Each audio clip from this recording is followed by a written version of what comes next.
Hello, my name is Audria Davis, and for my final project, I decided to create a website. I'm going to go ahead and start screen sharing.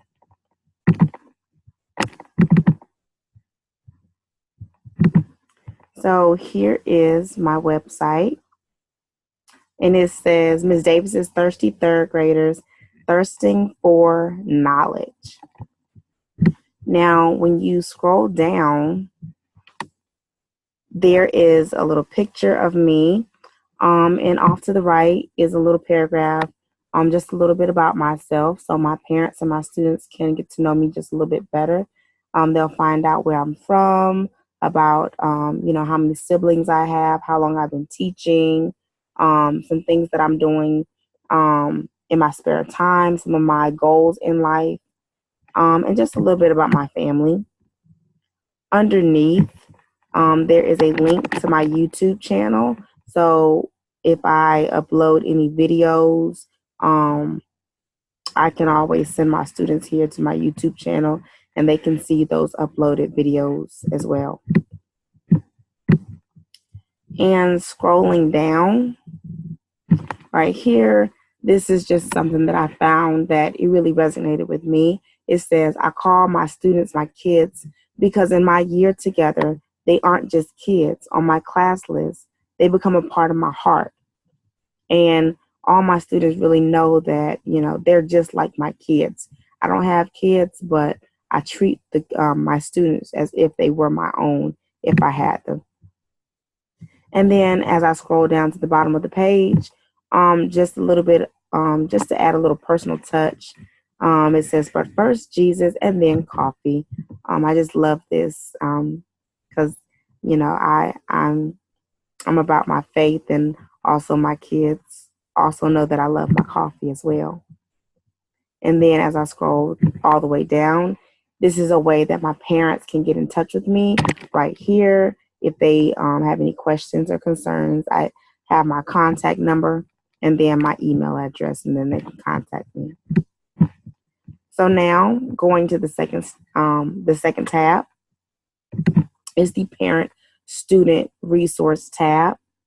Now on the Parent Student Resource tab, over to the left side, we have a small picture of my classroom, my third grade classroom. And this is just a sneak peek inside to see what it looks like. And over here, we have some helpful hints and tips for my parents and for my students. The first website right here is Zearn.org. And I actually learned about Zearn from one of my classmates here in this particular course. Now, Zearn is a way that my students can actually get guided practice on different standards that we're going over. So say, for example, I'm working with a small group in the back of my classroom. I can have a set of another group of students working on that same standard, and they're also getting guided practice from one of the missions that they're on, and it just helps them to keep track of just the different concepts that we're learning in the classroom, so they won't fall behind. So, for example, they have different missions like on area. I'm going to click on it. And this also allows my students to take notes on different concepts that they're going over right now. And then they have these missions called math chats, where the students will actually have a math chat with a live teacher on Zearn.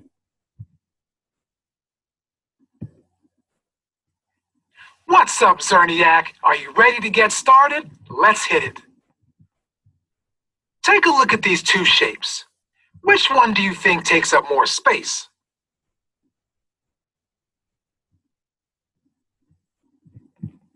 And so then they're able to answer the question on the screen and just get that guided instruction as well without me actually being there.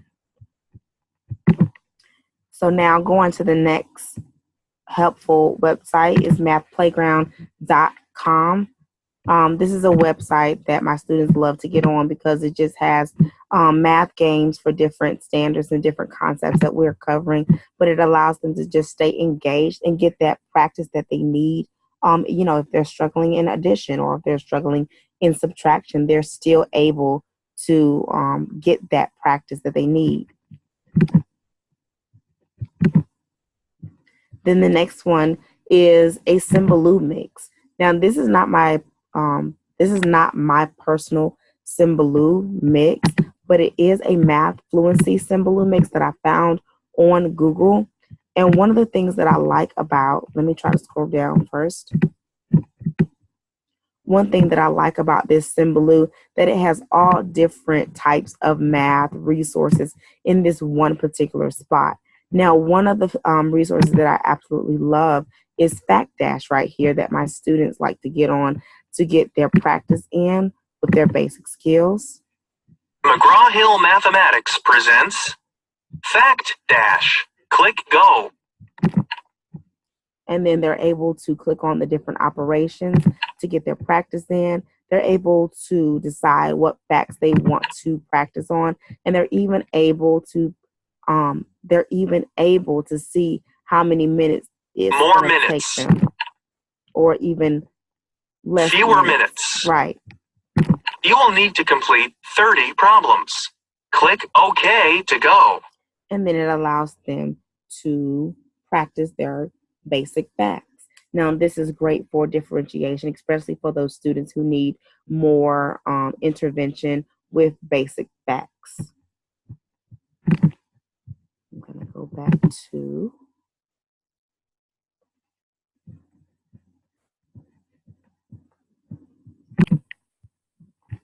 all right, so now we're going to go back to the website. Right here, the next resources is called Prodigy. Now, my students love Prodigy. And this is a way that they're able to get some more guided practice in the standards that we are covering in the classroom. One thing that I love about Prodigy is it has different questions that the students can answer, but it also has a gaming style for them. So it's like they're playing a game, but at the same time, in order to level up, they have to answer the questions that I set for them. And then I can actually go on and see how well they did on those particular questions. I can see who's struggling, who is getting the questions right, and maybe they need some more practice on another particular standard. Are you playing from home or from school?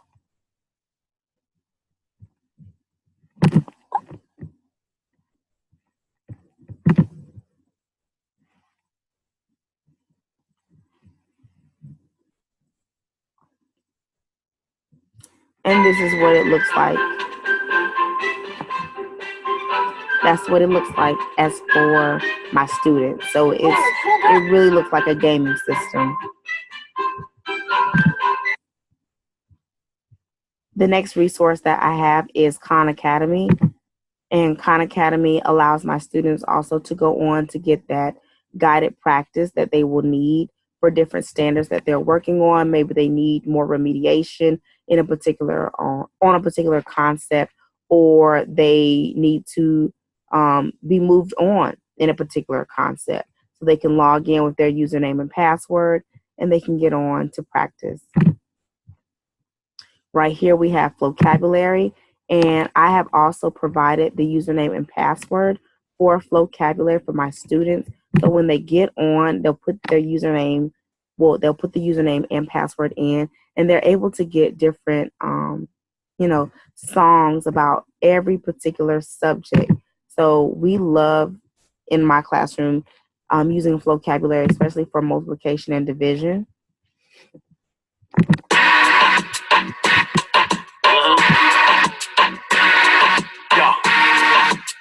Vocabulary.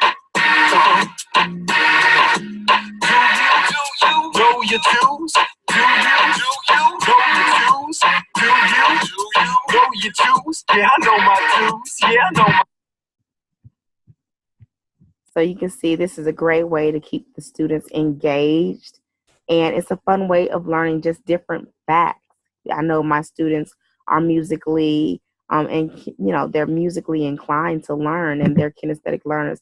So in the morning times, or when they first come in, or before they leave my classroom, we're actually putting on the music, so they're singing it out and they're dancing along with it as well. Now, the last resources that I have on my page right here is the Georgia DOE page. This is more so for my parents. This is for my parents to actually go on to. They can get so many different resources about the Georgia milestones coming up.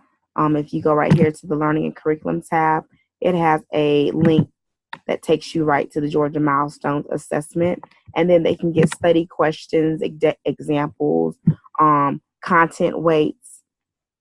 Anything they need to know about the milestone is right here for them. Now going back to my webpage, if I scroll down, this right here allows my parents and my students to know what's going on in the classroom, what's going on outside of the classroom, different events that are coming up, like the Virtual Learning Day or spring break, or when Georgia Milestones is. And if we scroll down, this lets the parents and students know what the book of the month is. And then also, I have linked a rounding wrap to my page, but this will actually change depending on what I feel my students need to work on.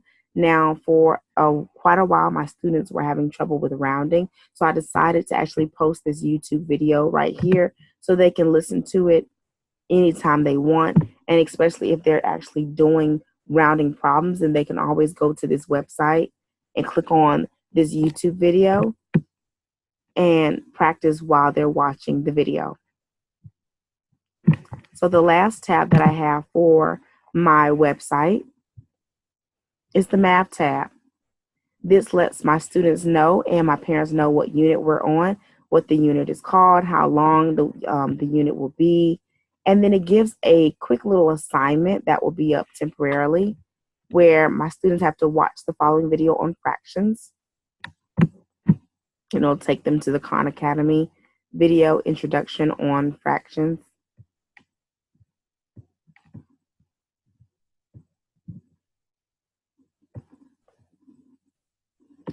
Right here it says Intro to Fractions, and then they would just press the video to watch it.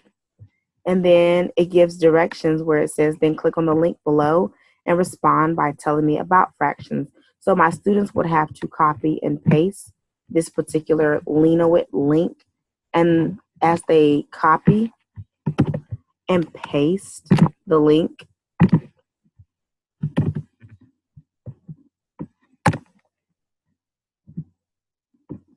it should take them to my Leanowit board where it will have a question and a task for my students to do. And so right here it says, after watching the Khan Academy video on fractions, the students will have to tell me a little bit more about fractions in their own words, and they have to tell me something that they've learned about a fraction and what they still wonder.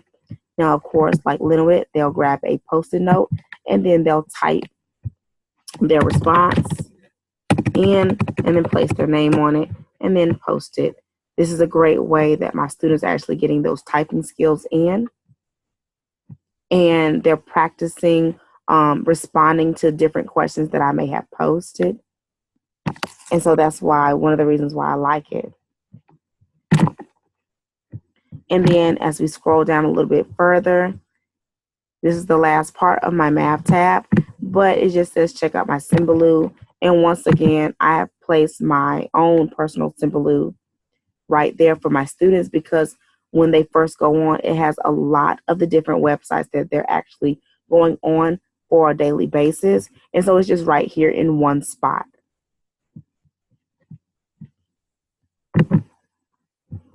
And that is actually that's my final project.